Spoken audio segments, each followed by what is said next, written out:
नवरात्रि वर्ष में 4 बार आती है। 2 नवरात्रियां तो आप जानते ही हैं, एक जिससे नव संवत्सर की शुरुआत होती है, जो चैत्र मास में आती है तो चैत्र नवरात्रि कहलाती है। दूसरी आश्विन मास में आती है, आश्विन कहलाती है। दिवाली से पहले जो आती है, दशहरे से पहले, तो उसे हम आश्विन नवरात्रि कहते हैं। इसके अलावा 2 गुप्त नवरात्रियां भी आती हैं। उन्हीं में से एक महत्वपूर्ण नवरात्रि है जो माघ मास में आती है, इसे माघ गुप्त नवरात्रि कहते हैं। जिस प्रकार ज्ञात नवरात्रियां हैं चैत्र और आश्विन की, उसमें माता के 9 स्वरूपों का पूजन किया जाता है। 9 दिनों में मां के जो 9 अलग अलग स्वरूप हैं उनका पूजन किया जाता है। उसी प्रकार गुप्त नवरात्रि में माता की 10 महाविद्याओं का पूजन किया जाता है। माता की ये 10 महाविद्याएं अत्यंत कल्याणकारी और आपके जीवन के लिए अत्यंत सहायक होती हैं। आपके जीवन में दुखों से रक्षा करती हैं, आपको धन देती हैं, संतान देती हैं। ये वो महाविद्याएं हैं जिनके आशीर्वाद से आपका जीवन चलता है। तो इन महाविद्याओं की पूजा कैसे करनी चाहिए आपको, किस दिन कौन सी महाविद्या की पूजा की जाएगी, ये अभी आपको बताएंगे। इसके अतिरिक्त प्रतिदिन की जो पूजा विधि है, जब नवरात्रि शुरू होगी तो हम प्रतिदिन की पूजा विधि भी बताते हैं आपको कि कल माता के किस महाविद्या का पूजन होगा। यह इनका स्वरूप है और इस विधि से आपको पूजन करना है। इस प्रकार का मंत्र है, क्या भोग है, क्या पुष्प है, क्या रंग है, वो सब हम आपको प्रतिदिन बताते रहेंगे। यहां बताते हैं आपको कि कौन सी वे महाविद्याएं हैं जिनका आपको पूजन करना है और कौन कौन से वह कर्म हैं जो आपको प्रथम दिन से शुरू करने हैं। पहले के समय में जब जानकारी नहीं थी तो ये जो गुप्त नवरात्रि हैं, इनका भरपूर लाभ केवल वही लोग लेते थे जिन्हें हम तांत्रिक कहते हैं, क्योंकि वह तांत्रिक क्रियाएं करते थे और महाविद्याओं को प्रसन्न करके अपने तंत्र मंत्रों को सिद्ध करते थे।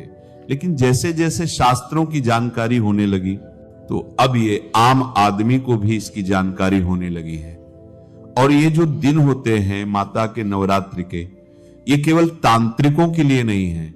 यदि हम विधि विधान से माता के पूजा पाठ करते हैं, जिस प्रकार हम अन्य नवरात्रि में पूजा पाठ करते हैं, उसी प्रकार इन 9 दिनों में भी विधि विधान से पूजा पाठ करते हैं, नियमों का पालन करते हैं, तो आपको अवश्य ही इसके शुभ परिणाम प्राप्त होते हैं। माता रानी प्रसन्न होती हैं। बात आती है कि क्या कर्म है जो आपको करने चाहिए इन 9 दिनों में। जब गुप्त नवरात्रि आरंभ होगी तो प्रथम दिन पर आपको कलश स्थापित करना चाहिए, जैसे कि आप अन्य नवरात्रि में भी करते हैं। माता की चौकी लगानी चाहिए, विधि विधान से चौकी स्थापित करनी चाहिए। आप अखंड ज्योत जला सकते हैं, 9 दिन के लिए ज्योत जला सकते हैं, आप ज्वार बो सकते हैं। फिर आपने 9 दिन का नियम धारण करना होता है। चाहे आप महाकवच प्रतिदिन सुनने का नियम लीजिए, दुर्गा सप्तशती पढ़ने का या सुनने का नियम लीजिए, या माता की चालीसा पढ़ने का नियम लीजिए। जो भी आप करना चाहते हैं वह नियम धारण कर सकते हैं। जो विधि विधान से आरंभ होगी, प्रथम नवरात्रि पर आप आरंभ करेंगे और अंतिम दिन पर हवन सहित हम इसको पूर्ण करते हैं। सभी अध्याय जो हैं दुर्गा सप्तशती के, वो आपको सुनाए। संपूर्ण दुर्गा सप्तशती विधान से यहां पर पूर्ण होती है, तो आप उसे प्रतिदिन सुनने का नियम ले सकते हैं। प्रतिदिन का अध्याय सुने और अपने नियम को पूर्ण करें। एक प्रकार से ये जागृत कवच है। अगर आप इसे प्रतिदिन पढ़ते हैं या सुनते हैं तो इसका प्रभाव आपको स्वयं ही देखने को मिल जाएगा। आप इसे नवरात्रि में 9 दिन अवश्य सुनिए। आप दुर्गा रक्षा कवच प्रतिदिन सुनने का नियम ले सकते हैं। बहुत कल्याणकारी और बहुत ही प्रभावी है। ये वह कवच है जो सदा आपकी रक्षा करता है, बुरी शक्तियों से रक्षा करता है, बुरी नजर से रक्षा करता है, नकारात्मक ऊर्जाओं से रक्षा करता है। इसीलिए आपको दुर्गा रक्षा कवच अवश्य ही सुनना चाहिए, धारण करना चाहिए। ये वो कर्म है जिनको आप इन 9 दिनों में कर सकते हैं। अब प्रश्न उठता है कि आपको करना क्या है। तो प्रथम दिन पर, प्रथम नवरात्रि पर आपने कलश स्थापना करनी है। कलश स्थापना करने के लिए आपके पास कलश होना चाहिए। कलश आप मिट्टी का ले सकते हैं, मिट्टी का नहीं, आप कोई धातु का ले सकते हैं। जैसे तांबे का या पीतल का कोई लोटा है तो तो आप उसको भी कलश के रूप में प्रयोग कर सकते हैं। ध्यान दीजिएगा कि आपको कलश के ऊपर पूर्ण पात्र अवश्य लेना है। उसको स्थापित करने के लिए, माता की चौकी लगाने के लिए चौकी आपके पास होनी चाहिए। उस पर बिछाने के लिए एक लाल रंग का वस्त्र दीजिएगा। अखंड ज्योत के लिए एक बड़ा दिया लीजिएगा। आप लंबी बत्ती बना सकते हैं या गोल बत्ती भी लगा सकते हैं, बत्ती में कोई अंतर नहीं होता है। और यदि जवारे बोना चाहते हैं, खेतड़ी बोना चाहते हैं, तो उसके लिए एक मिट्टी का सकोरा लीजिएगा। मिट्टी का जो पात्र आता है, ध्यान दीजिएगा कि कुछ लोग प्लास्टिक के पात्र में जवार बोते हैं, जो कि अनुचित है। आपको प्लास्टिक के पात्र में कभी भी जवारे आदि नहीं बोने चाहिए। इसके लिए एक मिट्टी का पात्र लीजिए, उसमें जो शुद्ध रेत ले आइए, मिट्टी ले आइए।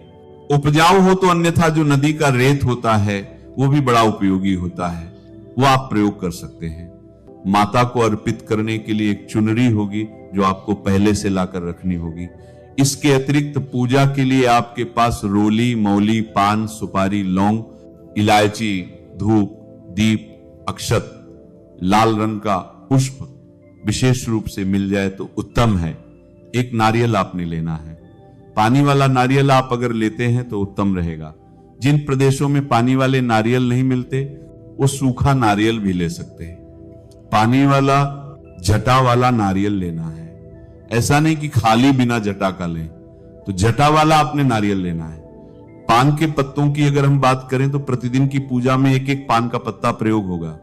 उसके अनुसार आपने पान के पत्ते रखने हैं और प्रतिदिन की पूजा में 2-2 लौंग, 2-2 इलायची और एक एक सुपारी का प्रयोग होना है।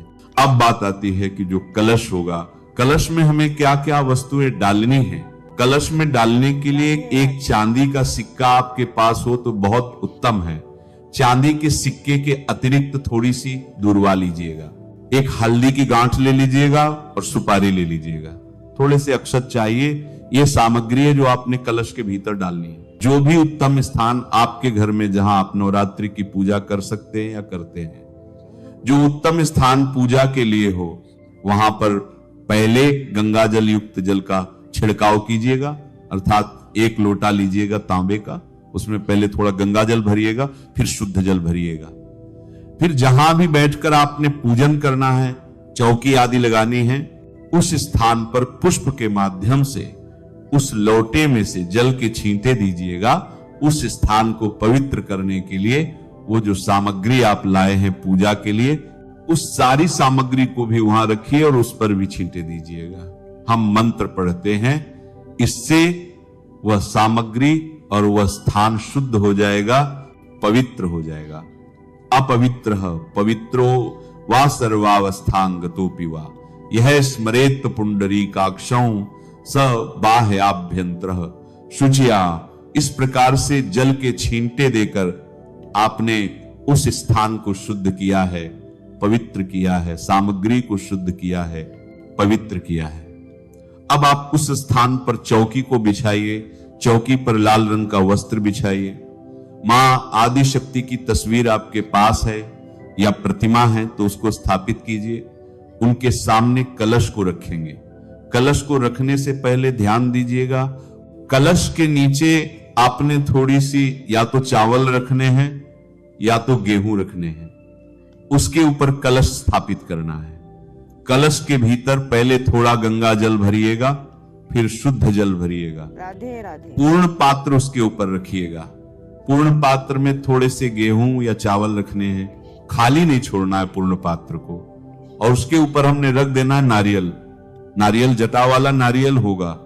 उस पर या तो चुनरी लपेट लीजिएगा या फिर आप मौली है, मौली लपेट दीजिएगा। और उसके बाद उस नारियल को वहां पर रखेंगे। नारियल को जब आप रखेंगे कलश के ऊपर, तो उसको इस प्रकार से रखना है कि उसका जो मुख है वो आपकी तरफ होना चाहिए। नारियल का मुख आपकी तरफ होना चाहिए। इस प्रकार से उसकी स्थापना करनी है। इस प्रकार से कलश आपने रख दिया, सामग्री उसमें डाल दी, नारियल को उसके ऊपर रख दिया। अब आपने जवारे बोने हैं। जवारे बोने हैं तो जो खेतड़ी आदि बोने के लिए आपका मिट्टी का पात्र है उसको धो लीजिए अच्छे से। पहले धोने के बाद उसमें पहले रेत डालिए, रेत डालकर मिट्टी डालिए, फिर उसमें जौ डालिए, थोड़े थोड़े जौ ऊपर से डाल दीजिए, फिर एक पतली सी बारीक लेयर ऊपर से फिर मिट्टी की डालिए, थोड़े से जल के उसमें दे दीजिए और वहां स्थापित कर दीजिए। अब घी का दिया रखेंगे, अखंड ज्योत। ज्योत को रखने से पहले स्थान बनाइए। ज्योत के नीचे या तो थोड़े से चावल रखिए या तो थोड़े से गेहूं रखिए, उसके ऊपर ही आपने ज्योत रखनी है। कभी भी दीपक जो है वो सीधा नहीं रखा जाता, डायरेक्ट नहीं रखा जाता। नीचे आसन दिया जाता है तो आसन के रूप में वो रखिए, उसके ऊपर उस ज्योत को स्थापित कीजिए, उसमें घी भर दीजिए। इस प्रकार से आपने माता की तस्वीर को विराजमान किया, कलश को स्थापित किया, अर्थात रखा है। पूजन के बाद उसकी स्थापना होगी। ज्वार आपने बो दिए हैं और दीपक को आपने स्थापित कर दिया है, स्थान दे दिया है। ये सारी चीजें इस प्रकार से रख देनी है। फिर आप इनकी विधि विधान से पूजा करके स्थापना करेंगे। गुप्त नवरात्रि प्रतिपदा तिथि से प्रारंभ होती है, शुक्ल पक्ष की तिथि से। प्रतिपदा तिथि का प्रारंभ हो रहा है 19 जनवरी 2026 को सुबह 1:21 पर और प्रतिपदा तिथि का समापन हो रहा है 20 जनवरी 2026 को सुबह 2:14 पर।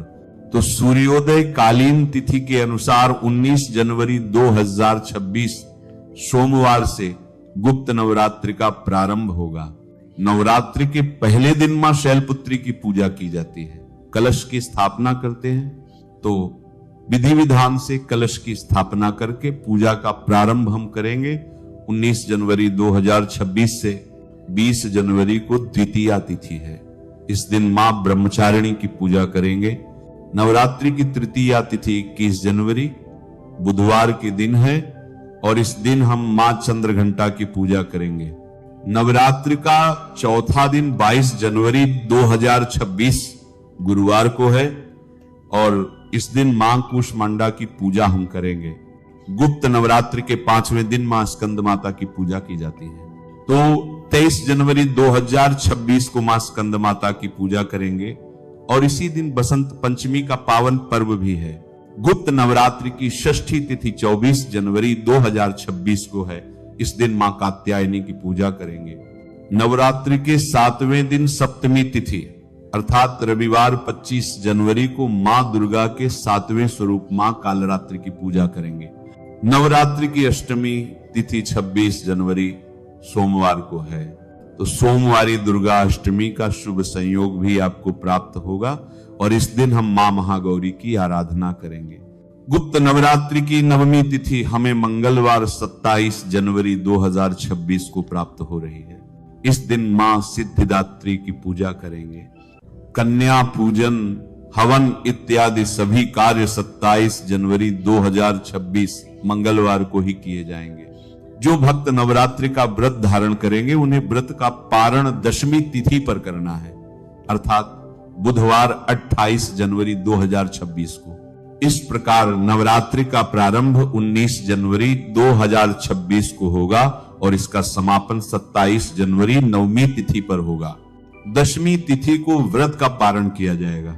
जो भक्त व्रत करेंगे उनके लिए 28 जनवरी व्रत के पारण का दिन होगा। वैसे आप चाहें तो 27 जनवरी को भी कन्या पूजन, हवन इत्यादि करने के बाद व्रत का पारण कर सकते हैं। कलश स्थापना का शुभ मुहूर्त, नवरात्रि के पहले दिन कलश की स्थापना करनी है। तो शुभ मुहूर्त इस प्रकार है। कलश की स्थापना आप सुबह सूर्योदय के बाद सुबह 7:14 से सुबह 8:34 तक कर सकते हैं। सुबह 8:34 से राहु काल प्रारंभ हो जाएगा और राहु काल में कोई भी शुभ कार्य नहीं किया जाता।